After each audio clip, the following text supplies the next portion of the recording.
नमस्कार, मैं जूली तिवारी हर समय आपके साथ न्यूज चैनल में आपका स्वागत है। तो चलिए नजर डालते हैं आज के कुछ मुख्य समाचारों पर। थेऊर में यशवंत सहकारी साखर कारखाने की जमीन बेचने की साजिश, दो भाइयों का बड़ा षड्यंत्र बेनकाब। पुणे जिले के हवेली तालुका स्थित थेऊर गांव में यशवंत सहकारी साखर कारखाने को लेकर बड़ा विवाद खड़ा हो गया है। सहकारी कारखाने के सभासदों के कड़े विरोध के बावजूद दो भाइयों द्वारा जमीन बिक्री का षड्यंत्र रचे जाने की सनसनीखेज जानकारी सामने आई है।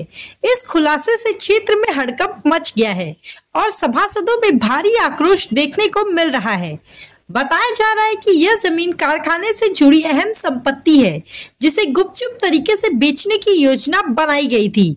सहकारी कारखाने के कई सदस्य इस सौदे के खिलाफ आवाज उठा रहे हैं और इसे साकर कारखाने की आर्थिक रीढ़ तोड़ने की साजिश करार दे रहे हैं। स्थानीय लोग और सदस्य इस मामले की गहराई से जांच की मांग कर रहे हैं और दोषियों के खिलाफ कड़ी कार्रवाई की मांग कर रहे हैं।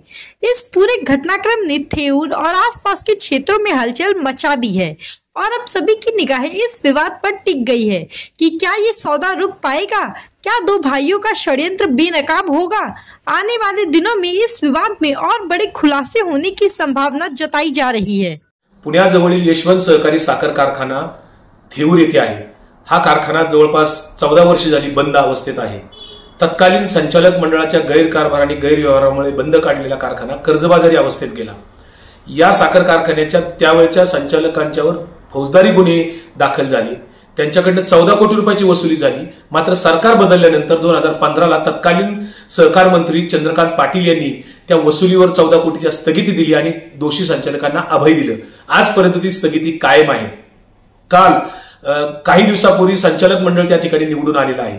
मधल्या काळात प्रशासक तिथे नेमलेला होता, परंतु गेले 10 महिने झालं तिथे जे संचालक मंडळ निवडून आले त्याच्यात सुभाष चंद्रकांत जगताप हे त्या कारखान्याचे चेअरमन आहेत आणि हवेली कृषी उत्पन्न बाजार समितीचे संचालक असलेले त्यांचे सख्खे थोरले बंधू प्रकाश चंद्रकांत जगताप या दोन्ही भावांनी काल प्लॅनिंग करून संचालक मंडळाने जी काय वार्षिक सभा सर्वसाधारण सभा कारखान्याची बोलवली होती, सभासदांना विश्वासात न घेता केवळ विषय पत्रिकेचं वाचन केलं आणि आपल्या हस्तकांकरवी ती सभा मंजूर म्हणून 12-13 विषय त्या ठिकाणी मंजूर म्हणून घोषित केले, ज्याच्यामध्ये कारखान्याची 100 एकर जमीन मार्केट कमिटीला देण्याचा प्रस्ताव आहे, त्याचबरोबर कारखान्याचं नाव बदलण्याचा प्रस्ताव आहे। असे सगळे मनमानी पद्धतीने ठराव करून मनमानी पद्धतीने मंजूर करून घेतले, ज्याच्यामध्ये सभासदांचं म्हणणं ऐकलं गेलं नाही। 5 ते 10 मिनिटांमध्ये सभा गुंडाळली। याला हे दोन्ही बंधू, एक बाजार समितीला जमीन द्यायची, एक कारखान्याचा चेअरमन, या दोन्ही बंधूंनी हा खेळ कोणाच्या आशीर्वादाने केलाय, यांना कोणत्या आमदारांची साथ आहे, कोणत्या खासदारांची साथ आहे, कोणत्या मंत्र्यांची साथ आहे, हा प्रश्न सभासदांना पडलेला आहे। सभासदांना विश्वासात न घेता कालची जनरल मीटिंग त्यांनी अक्षरशः गुंडाळलेली आहे, याचा आम्ही निषेध करतोय। मी त्या कारखान्याचा सभासद आहे, त्या कारखान्याच्या सभासदांच्या वतीने आम्ही लवकरच हायकोर्टात धाव घेणार आहोत। तो आज के लिए बस इतना ही। कल फिर मिलेंगे इसी समय इसी चैनल पर। तब तक के लिए मुझे दीजिए इजाजत। धन्यवाद।